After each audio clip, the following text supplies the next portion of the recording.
Hello, everyone. Welcome to the book launch of Balancing Acts, A Human Systems Approach to Organizational Change by James Conklin. Thank you for joining us today. We're just waiting on a few more people to join. But as always, if you have any questions for our panel, please feel free to add them in the Q&A box and we'll get to them during the session.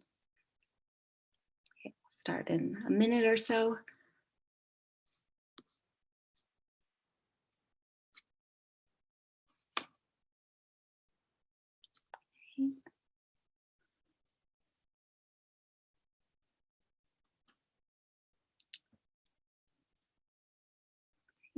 Hi, everyone. Thank you for joining us. If you're just tuning in, welcome to the book launch of Balancing Acts, A Human Systems Approach to Organizational Change.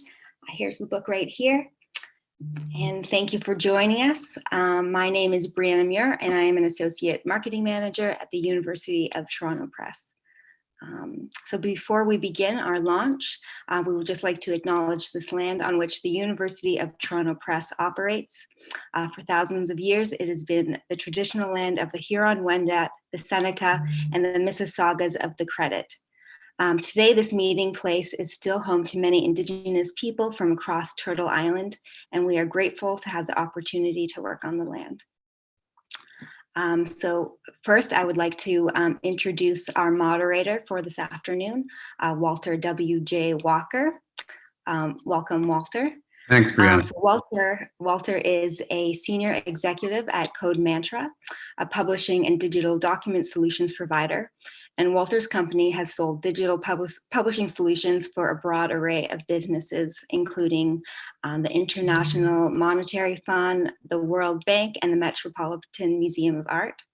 Walter has also has 25 years of publishing experience, having served as VP of Marketing and Sales for Simon & Schuster, Simon & Schuster Interactive, and VP of Advertising Promotion for Pocketbooks in New York.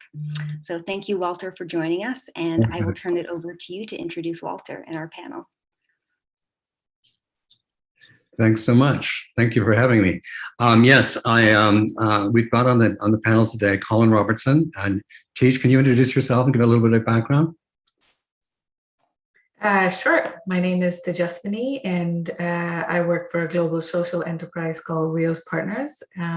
We work on large, complex social issues and ones where collaboration is not just a nice to have, but a must have. I also have a master's in human systems intervention, which is a program that Jamie taught at, and also have another master's in transition economics from Schumacher College in the UK, and have worked in for-profit and not-for-profit organizations, all of it. Excellent. Colin, could you give us a little background? Sure. Hi, everyone. My name's Colin Robertson. I'm a director of HR and OD at Velin Valves, which is an industrial and manufacturing firm that produces industrial valves for a whole bunch of different industries. I did the same master's as Tej, and we actually were able to work together on a project together. And I worked with Jamie as well. I think that's enough for now.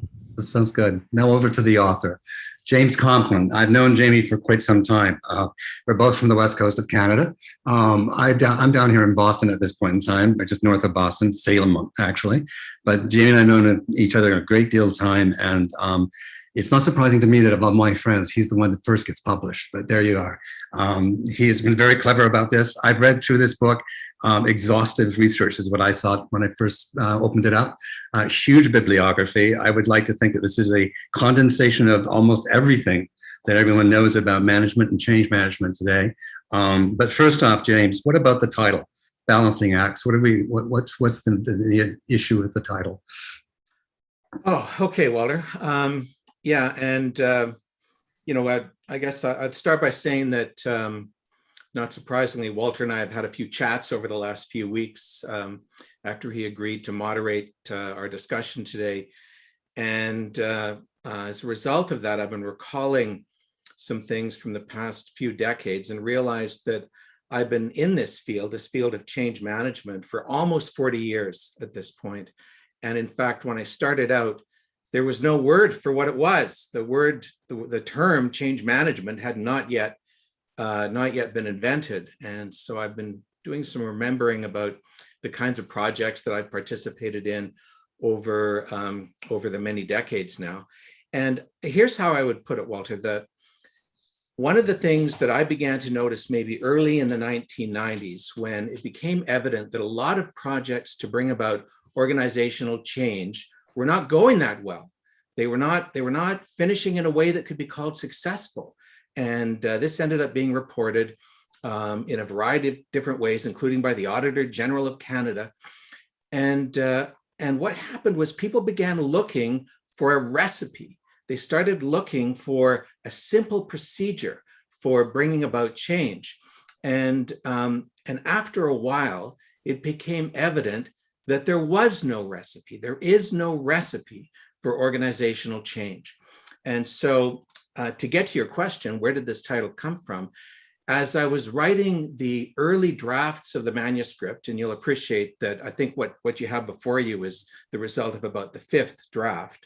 As I was writing those early drafts, it occurred to me that I was talking a great deal about how people involved in change make choices, how they balance competing priorities. And for me, that is what change essentially is. It's about making all kinds of different choices every day through a long change process. And when I thought about that, as I was writing the book, it occurred to me that what people are dealing with here are certain critical balancing acts. We are balancing certain critical priorities. And as I was working on it, it came to me that, if you can get that right, if you can balance these critical priorities in a manner that is appropriate over a change process, chances are things are going to go pretty well.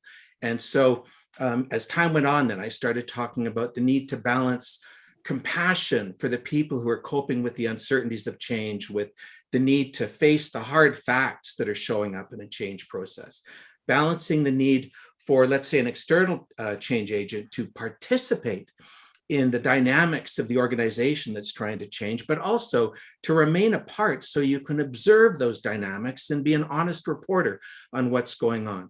Balance the need to inquire into what's happening in the organization and to help organizational members do that, but also to assert now and then your own hypotheses about what's happening in the organization. And then finally, this idea of at the start of the change process, we come up with this plan, this implementation plan for what we're going to try to achieve. And so over the process, there's this need to stay the course, to keep on plan, to keep moving forward, but also to be open to the possibility that in those early days, you got some things wrong and there's some changes that need to be made. And so you stay the course and you change course. So that's how it landed, Walter. Basically, it seemed to me over time that that's what the book was about. It's about negotiating these 4 critical balancing acts. So a lot of resources went into this. I can see from the bibliography, extensive, as I say. How is it that when you've gone through all of those titles that have addressed the subject of change, are there standouts that have been particularly, poignant, and you said, okay, this was right, this was the right approach, but because it does seem to me that as you go through the book, you're using everybody's experience to get to where you are with this title. Fair enough. And the answer, of course, is yes, that there were certain sources that were particularly important to me. There are sources like the early work of Kurt Lewin, which is the source of the process model that I discuss in the book. There is the work of Chris Argyris and of Jean Bartunek, among others, who were, for me, the inspiration of this idea that in any human system, in any organization, you will encounter a certain pattern of thought related to a certain pattern of behavior within the organization. More recently, there's an article by a number of authors, Stoughton and colleagues, in the Annals of the Academy of Management that tries to integrate certain ideas from expert practitioners about change with what is known from the social and management science about change. So there's a number of different sources that I think are particularly significant. And for me, in working with those sources, I would say that that's one of the reasons why I wrote the book the way that I did. It seemed to me that what was needed was a model to show the target of an intervention, the target of a change process. And my feeling was that we did not have a really good model up to that point. So you'll have noticed in the book that I present this model, this idea of a pattern of thought, pattern of behavior, and structuring that's going on. And I would say that is something new. That is a new contribution that is made through this book. And then the other thing is, I've liked a lot of the existing books about change, particularly books that are intended for practitioners. And that's what this book is. The primary audience, as my editor at the U of T Press reminded me constantly, Jennifer DeMonico, the primary audience are practitioners, are organizational leaders, organizational members, and external consultants who are involved in change.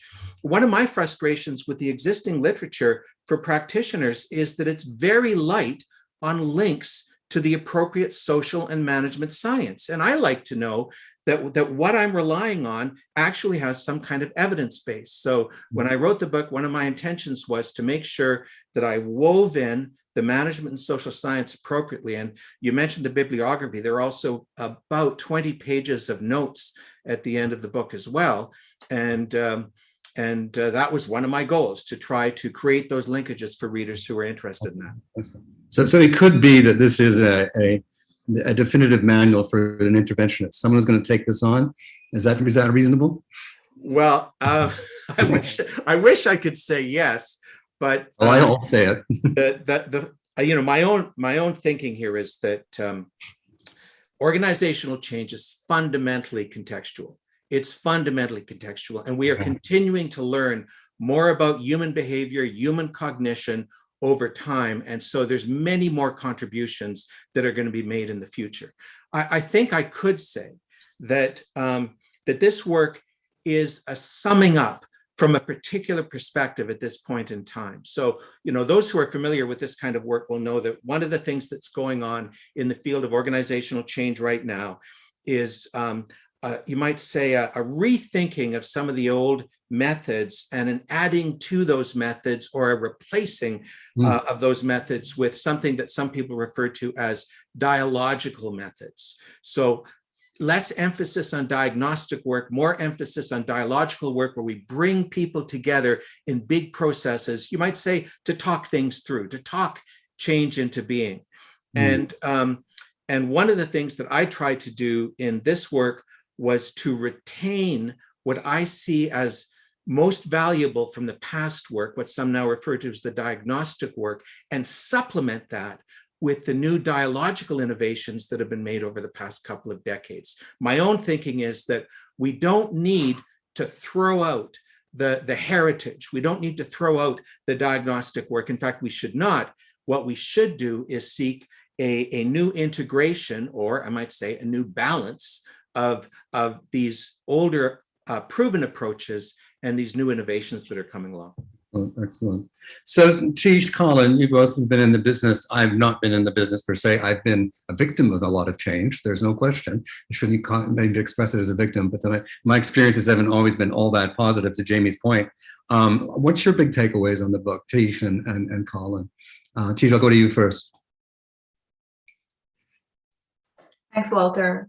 I think for me, so I think as I mentioned before, we had the privilege, both Colin and I had the privilege of having Jamie as one of our professors during the Human Systems Intervention Program. I think for me, the book was reading, it was kind of Jamie's voice through what he, I guess, shared with us or modeled in the classroom. It was reading that voice through the book. And so to me, it's kind of like I guess, reference now. I think of it as something I'll keep as a reference for entering interventions or planning interventions. What Jamie was mentioning around formal and emergent planning and so on and so forth. So that stuff is now, it's nice to see it. I guess some people use the word codified, but it's nice to see it written in the form of a book to use as a reference.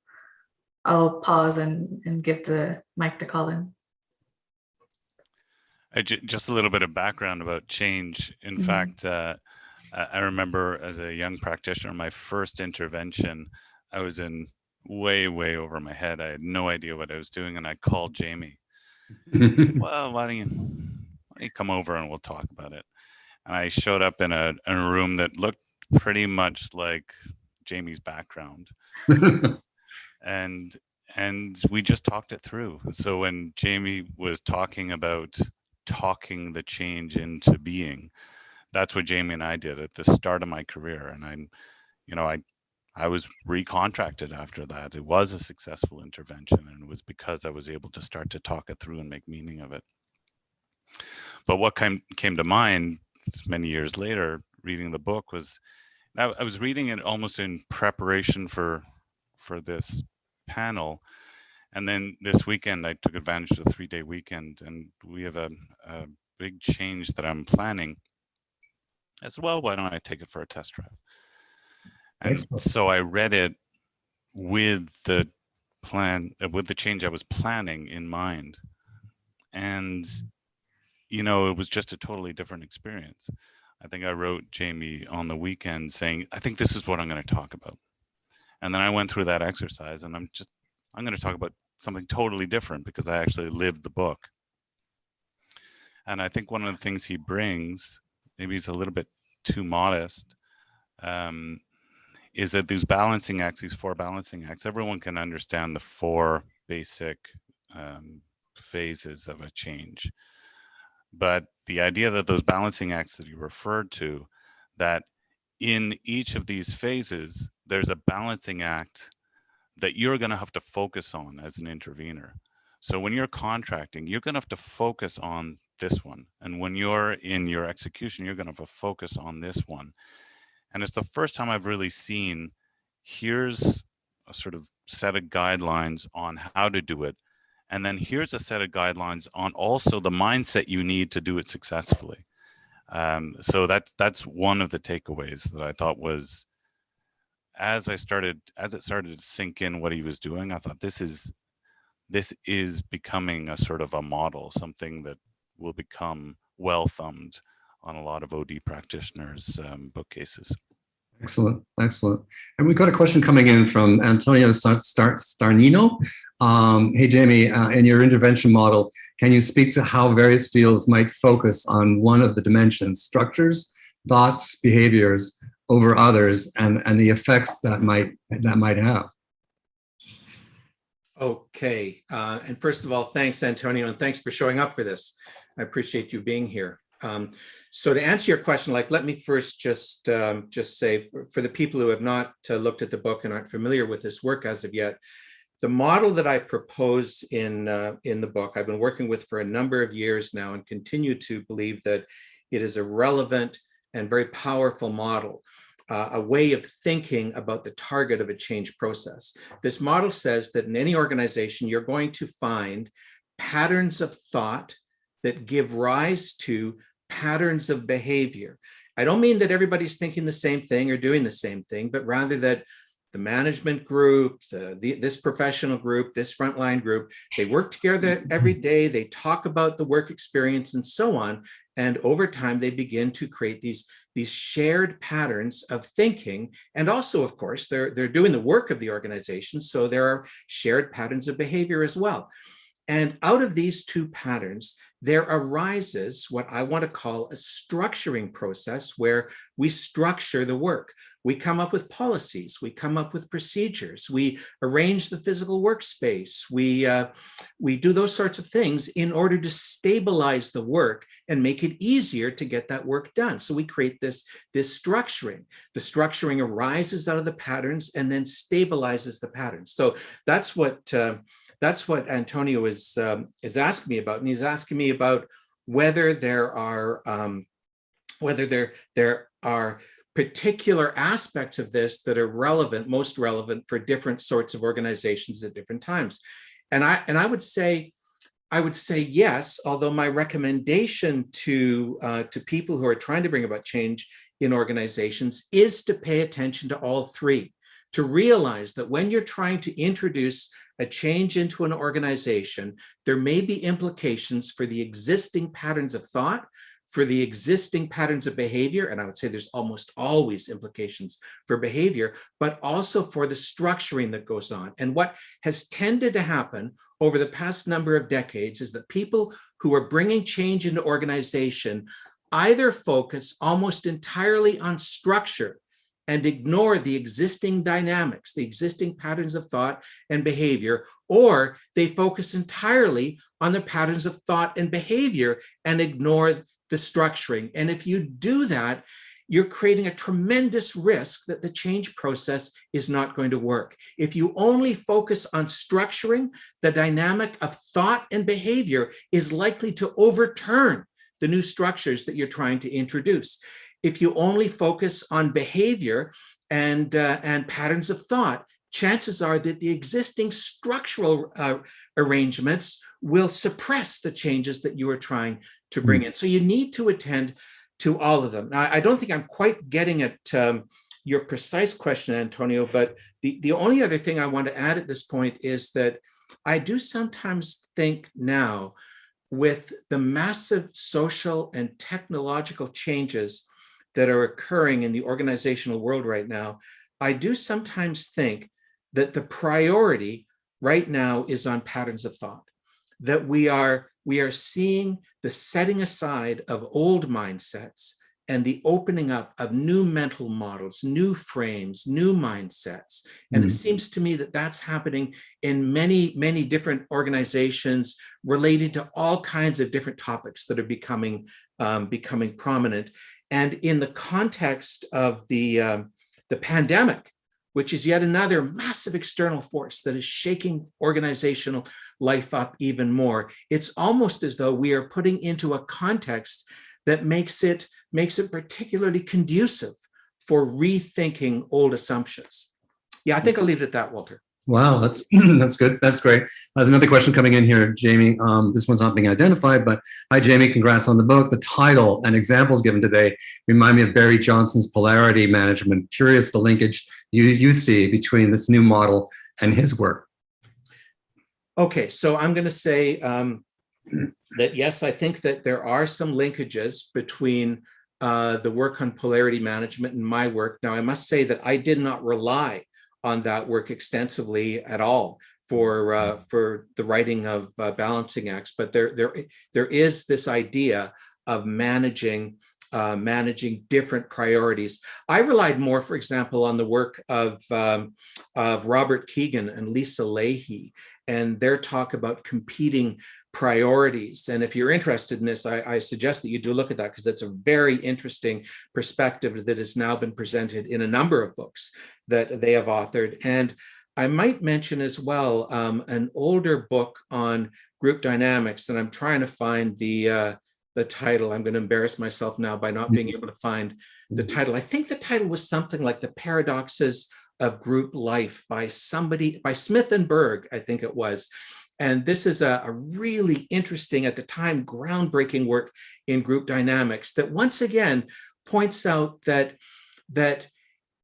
group life, organizational life, is not so much a question of either this or that, but a question of both this and that. And so it seems to me that since the 1990s or so, we've been becoming aware that there are contradictions and oppositions that are inherent to group experience, and it's not possible to eliminate them. Sometimes we have different goals, they are relevant goals, and they don't sit easily together. So we need to resolve them in some fashion. And one day it might seem relevant to resolve them a certain way. 2 weeks later, it might seem better to resolve them in a somewhat different way. It's this idea of managing these tensions over time that I think I'm trying to get across, and that a few others have also devoted work to. That's great. That's great. Sarah Ranson's also coming back to Jamie. She says, congratulations on the book. I can't wait to read it. Our dialogues with cross-functional teams from all levels of the hierarchy. How do you facilitate conflicts, such as a disconnect between the leadership and employees on the front line? Okay, so first of all, Sarah, it's fantastic to see your name and to connect with you again in this way. And thank you for for the question. And Sarah, you know very well, I'm not going to have a declarative answer to that question. There's so many different ways in which that sort of thing can come up in organizational milieu.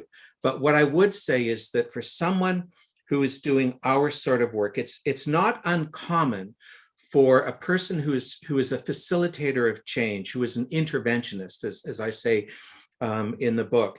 It's not uncommon for us to get a call and be told that there is conflict in the organization, and can we come in and help with the conflict? And I personally think that one of the more interesting things about doing this sort of work is the realization that when that is going on in an organization milieu, the conflict almost always is a symptom or an expression of something else.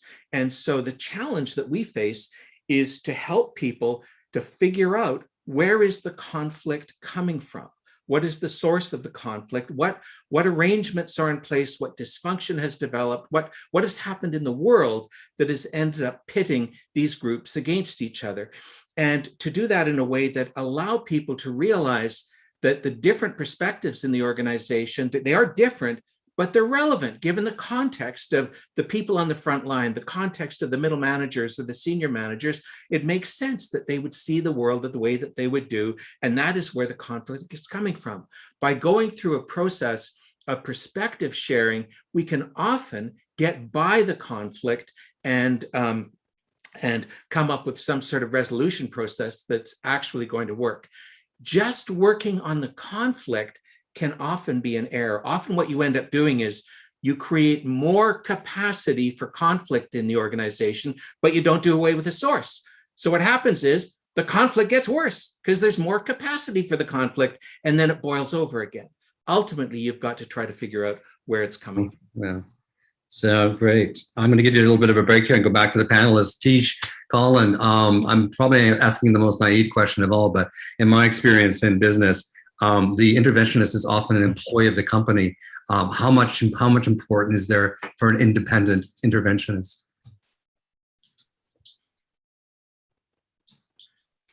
Well, your two panelists are good representatives of the two different sides. As in the consulting and OD world, we speak about internal or external. So I'm internal and enjoy internal. And Tej has started down the road of external. I think that if you would talk to internal change agents, they would express a certain frustration that they've been saying for years, exactly what the external consultants who are high priced walk into the boardroom and say, and then are accepted by the executives. So every internal consultant or every internal change person has to manage not only the balance, these acts of balance that Jamie is speaking about, but also the inside outside.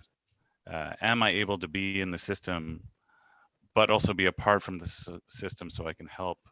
Even though I'm eating lunch with these people every day, sometimes I'm managing these people. I have colleagues around the organization. What can I do? And in certain areas, an external consultant really helps to speak a truth that hasn't been listened to, or people have just sort of polished over. In another aspect, an internal consultant is very important because you just get a good sense of what will work and what won't work. What are the patterns of thought and behavior? What are the structures? What's the history of that? So you don't, as an external consultant, sort of bumble into all different sorts of things that you don't really understand. So I think the best thing is a pairing that moves back and forth in terms of influence. And if you can get a good partnership with each playing their own role, then you can have a very dynamic team. Very good. Very good. Yeah. Lots of questions coming in, folks. I'm going to try and get to everybody. Paul Stoley, he doesn't have a question for you, Jamie, but just says a word of appreciation. And then an outstanding teacher and scholar has shared his decades of learning in a comprehensible and comprehensive way. Congratulations, Jamie. So that's coming in. This is from Larissa Proscu.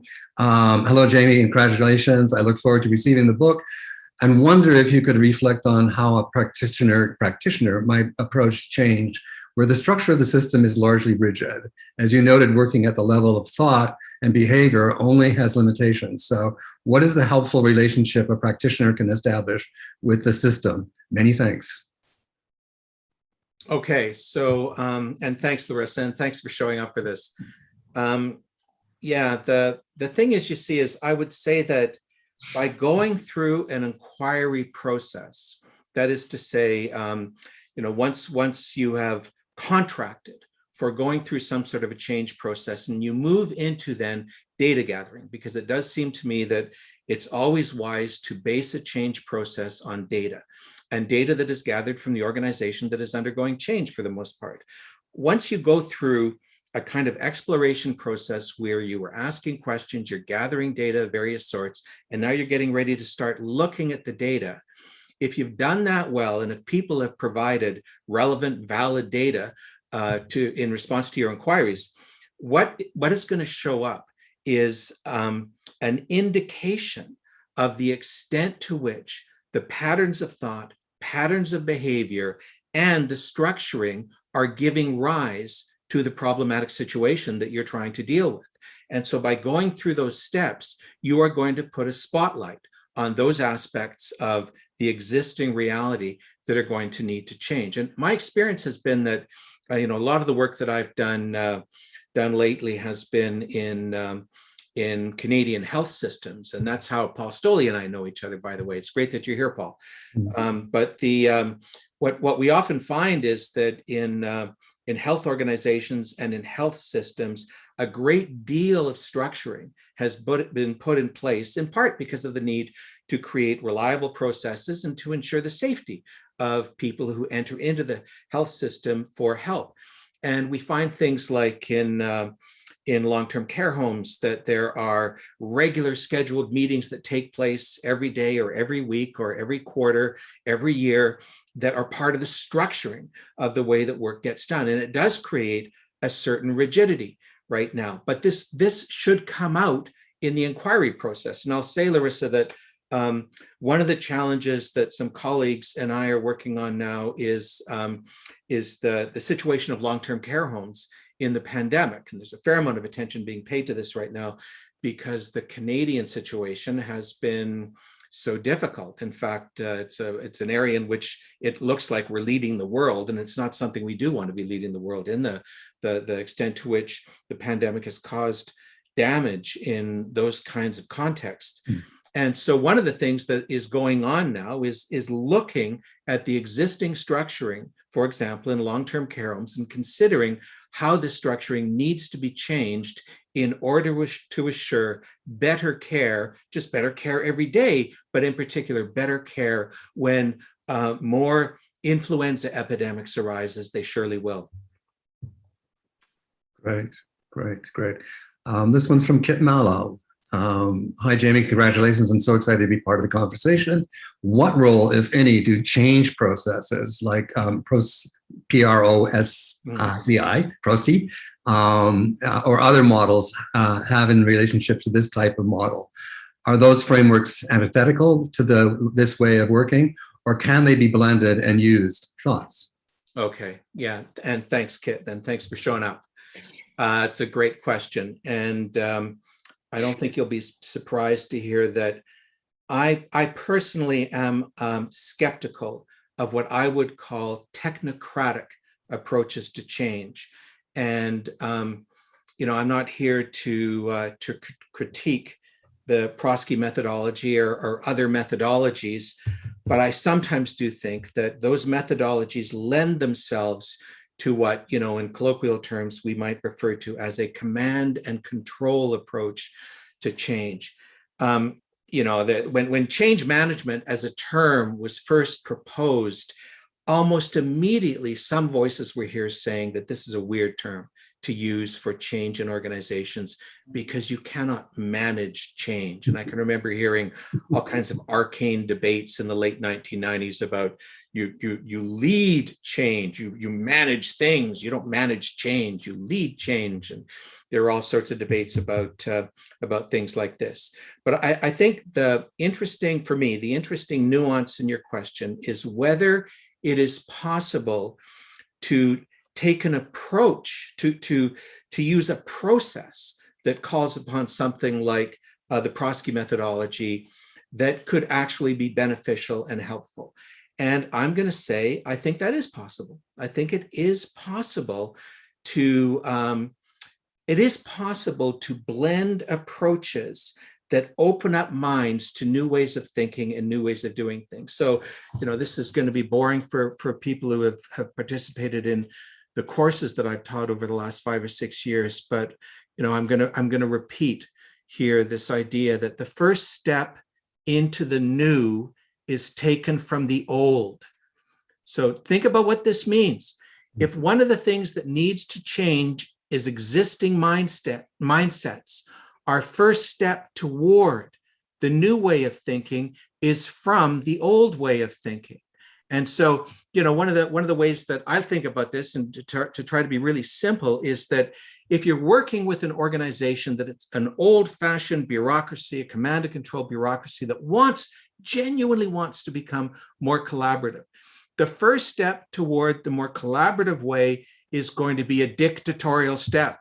The CEO is going to say, "Okay, everybody, start collaborating," and it's not going to work, because that's not how it's done. But the fact that they're trying to make a step indicates that there is some desire to bring about change. And by suggesting that to the people who are trying to bring about this effort, maybe what's needed is not a dictatorial command to collaborate, but rather a collaborative way, a collaborative process to try to bring about collaboration. As people are struggling with change and are stuck in old patterns of thinking, these sorts of new ideas can be very intriguing, and people often become willing to experiment a little bit with things. And so, yeah, that's how I would respond to that. So in an earlier interview, you and I were talking, and I mentioned the carrot and the stick argument for change, and you said, okay, well, the metaphors have to change too. So even the words around this subject have to be changed, I suppose. Yeah, I love that. I love that chat we had about that, Walter. And yeah, it really struck me that if one talks about change in terms of the carrot and the stick, and so what are we going to use? Are we going to use the carrot or the stick? Or are we going to use both or whatever? Just think of what you're doing, that way of thinking. You're thinking there's a driver, right? There's a driver, and we're in a cart, and there's a donkey pulling the cart, and we're going to encourage the donkey with a carrot or a stick. So, by the way, who's the donkey? That's your employees. You've just made your employees into donkeys, and of course, the synonym for a donkey is an ass, and that's where your thinking is taking you. So there's other ways of thinking. There's other metaphors that can be used that open up different possibilities. And that's what the change journey is in part about. It's about opening up these new ways of thinking. Excellent. This is from Lee Weinberg. Jamie, congratulations on the book. So exciting. Can you say something about supporting newer, flatter communities and organizations in what ways, can looking at patterns of thought, behaviors, structures, serve teams that are right now in the process of creating and defining their culture and their structure? Okay, so I'm going to say, Leah, and thank you for the question. I'm going to say that the phone calls that I have gotten in the past and that I still tend to get, and the research that I do now, the sorts of organizations that I do research with, they are not flat organizations. They are hierarchical organizations still. They are maybe different kinds of hierarchies very often than was the case, way back in the 1950s or so on, when so many organizations were basically flannel suit bureaucracies.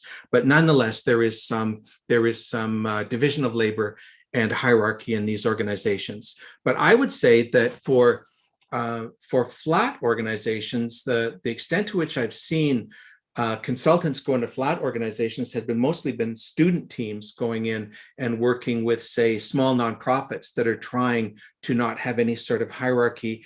And what has tended to come out through the exploration processes in those organizations has been that they have been struggling with structuring.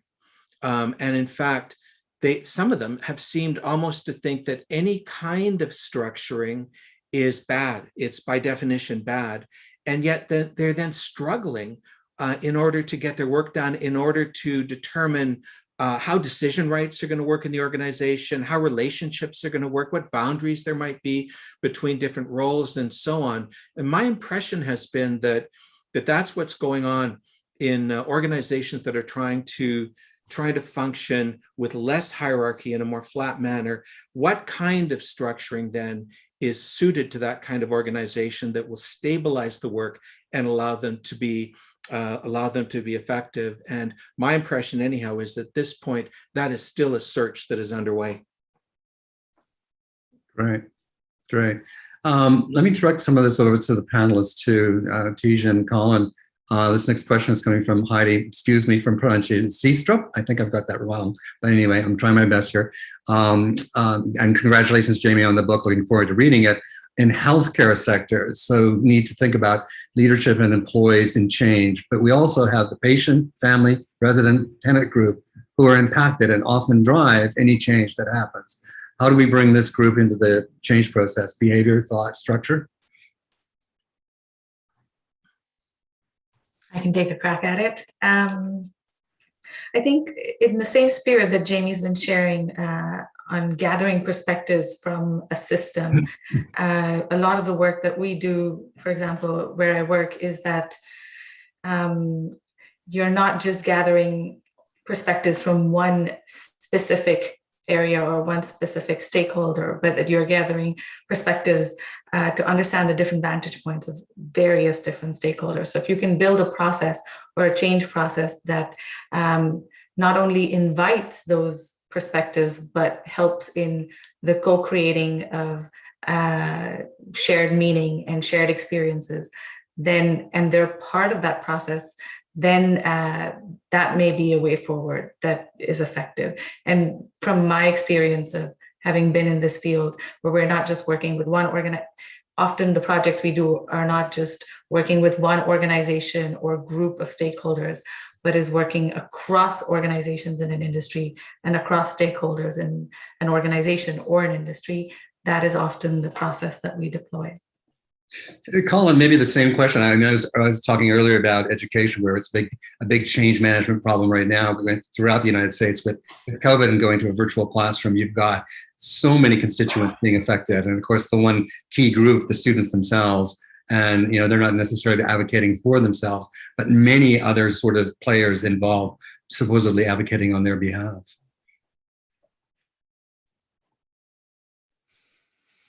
So, Walter, I wasn't. Maybe you can be a bit more specific. Yeah, no, I will. I think it's along the lines of what was being supported the previous question. It was just that in education, I see the same problem insofar as management's changing. They're having to be forced to go into a virtual classroom situation. But the most affected parties are the teachers and the students, and that change management should incorporate them in some way. What is the process? What is the proper way to take on that kind of problem, if not that kind of challenge? Well, I certainly lived this as a parent, and to different results. And as a parent, if I were in one of Tej's processes or in one of Jamie's, I might have been challenged as to whether I was just waiting for the schools to do it right. And so basically distancing myself from the system and putting myself in a position of consumer and judge, because it was very, very difficult to see, because everyone was scrambling. So you want to be empathetic to the people who are trying to put these things on, but you also have kids running around the house. So I am living with the pain of the system in a way that the teachers that are trying to produce it are not. or my pain is different at least. And so but there was never, except the third school that my son has just started, there was never really a good understanding of how young people actually learn, and the breaks that were required.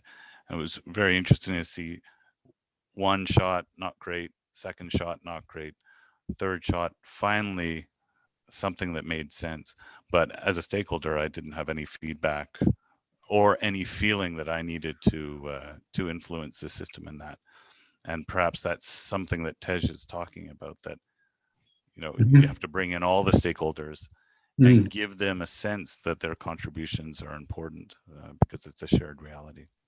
Excellent, excellent. Walter, Walter, if you'd allow me to just absolutely. And then, by the way, I definitely want to respond to Doug Harvey, by the way, who's popped a question in there. Yeah. I was going to get to that one. So Heidi is talking about how to get patients, families, residents into the process, and I think this is a really interesting question.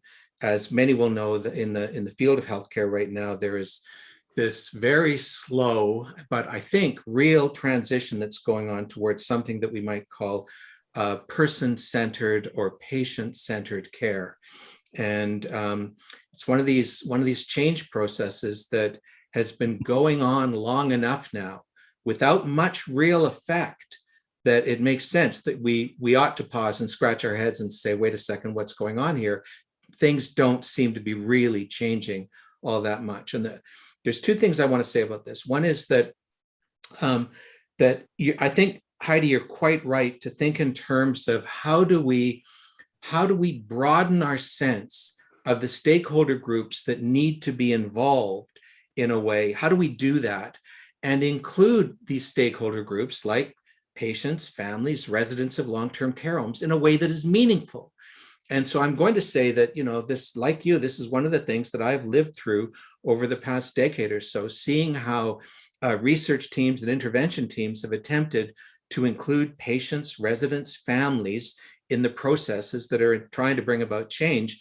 And to start with, there was tokenism, basically, like we didn't know what to do. And so we'd invite a family member to be part of a research team, and they would show up and they didn't understand the lingo and they didn't understand the processes, and everybody else was getting paid and they weren't getting paid. And it was a very uncomfortable process for some people. And I remember being parts of teams where we'd be sitting in a meeting room in, say, a healthcare facility talking about, we need to get a patient on our team. We need a patient advisor. How do we do that? And we're sitting there and there's patients going up and down the hallway right outside. And we're saying, well, we don't know how to do that. How do you do it? And you're thinking, well, we could open the door and invite one in.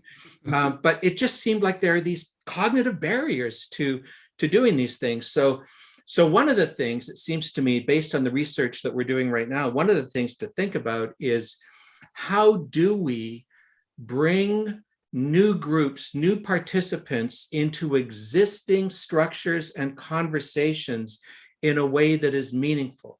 This is a question. How do we do this? And how do we make new prototype structures, such as family councils in long-term care homes in Ontario, how do we make them more effective? Because many of them are not that effective right now. How do we do that? These are things that we need to work on. But then the second thing I wanted to say, Walter, is this. Yeah. When people conceive of the success or failure of change efforts in organizations, they tend to think of the success or failure of this change initiative that we are carrying out. That naturally, that's how we think of it. But I want to suggest to you that there is another way that we should be thinking of these things, changes in organizations. The change initiative is part of a process that is going to go on, that's affected by social forces, technical forces of various sorts. And right now, what's going on in this initiative is merely one scene in one act of a longer play, of a bigger play. And so, you know, we're going to try things, and some of them are going to work and some of them are not going to work. And hopefully we're going to learn from this process. But when Heidi asked that question, it seems to me, yeah, we're right now, many of us are involved in processes to try to bring this idea of patient or resident or person-centered care into being. And there is no magic wand. There is no simple formula, simple pill you can take to make this happen. A lot of thinking is going to be needed, a lot of experimentation, and we need to get on with it. So yeah, that's what I would say. Can I jump in, Walter? Yes, absolutely. Because there's something else that that I think that builds on what Jamie was saying, which is there can be a tendency to look at a particular change, a single change, as the only thing that's changing. And certainly from an external perspective, especially if you've been contracted to do this change, there can be a tendency, and I'm not sure how you get from this, because bringing in so much complexity, we just wouldn't be able to do it in focus. But just to give you an idea of our experience right now internally. So I think in HR alone, we have 4 or 5 strategic initiatives that we are undertaking, and that's in systems, that's in how to help people return to the office, that's in how to support manufacturing better, and how to structure ourselves in a way that so those are 4 things that we're doing just within our group of 15. And around us and all of the clients we serve, there are just as many strategic initiatives. So at a certain point, you sort of hit a boundary horizon of being able to look at it as a planned change, and you start to understand the context as a very volatile series of changes that overlap, interact, integrate with one another, knock into each other, mess each other up, etc. And so as an internal practitioner, that's a lot of complexity that I'm trying to deal with. As an external practitioner, moving in with a single plan change, if you're only looking at how long-term patients are treated, then maybe you're missing that all of the stakeholders you're bringing in are going through their own changes. And it's a very dynamic environment that you're trying to help bring positive work to. It's not at all that simple. Yeah, I saw something in Jamie's book about change fatigue. There's too much of it going on at one time. Well, you can actually, and this is my call to Jamie to write his second book. Like you can almost push aside the idea of planned change and intervention, and you could look at these balancing acts. I mean, this is certainly one of the things I took from it, as 4 things to think about in your day-to-day. 4 things that you're going to be working on in your day-to-day every single day. Get up in the morning, and from 7 to 5 when you're working, you are in the middle of these balancing acts. It doesn't have to be associated to a planned change that you've put together. This is your life. It's good. It's good. We've got to get to something very important here. Doug Harvey wants to know about those comic books on your shelf. So, Walter, I'm sorry to tell you that it turns out that someone has shown up who's an even older friend of mine than you are. Doug Harvey and I have known each other literally since we were 2 weeks old, and he is a business leader out in Manitoba, and the owner operator of Maxim Enterprises out there. And Doug, yeah, the answer is I don't know. I'm astonished to find myself saying yes. Way back in a corner that you cannot see, there's a little stack of comic books that I have never been able to part with because of the associations I have. So the answer to your question is yes. It keeps you sane. So now we're going on to Don Judgewischen, who says, congratulations again, Jamie, a valuable contribution to our knowledge base. I look forward to reading the book. Are there good examples of organizations that reflect the values, thoughts, and behaviors described in the book? So he's looking for some organizations today, and I would be too, as to where this is prevalent. So Yeah, first of all, thanks very much, Don, and thanks for getting up early and way out in the West Coast Oh, goodness. and showing up for this. I see that Jim Hopkins from the West Coast is also here, and that's terrific. Excellent. So, Don, the answer is yes, and yet I've got to be a little careful here because my point in this book was not primarily to provide examples of organizations that are currently, let's say, have in place a really healthy dynamic of thought, behavior, and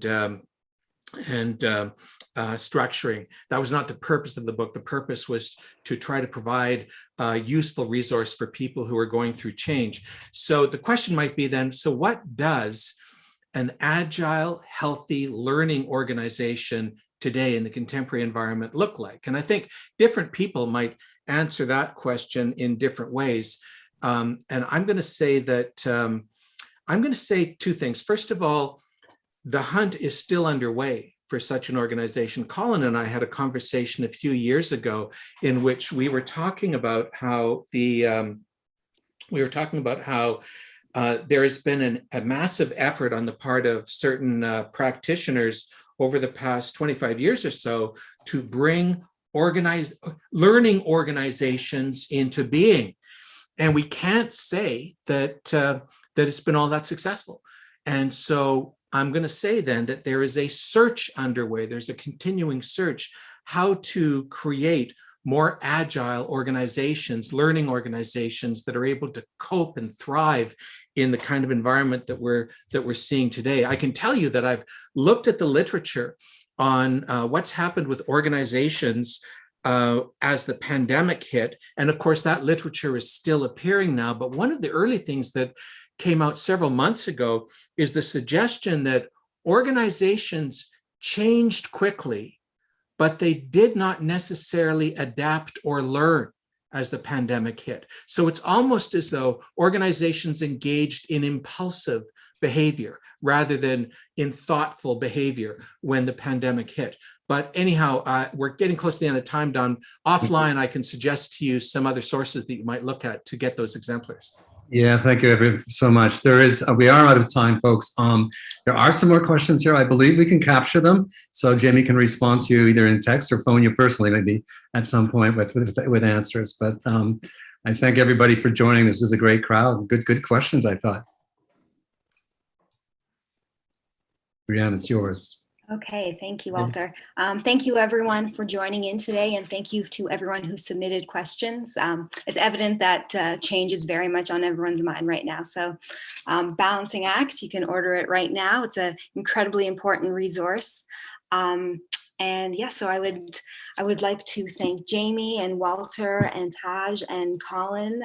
This has been such a great conversation. And if you're interested in learning how to implement change effectively, it is very much a journey, as our panel was discussing. So please pick up your book, Balancing Acts, available at universityoftorontopress.com.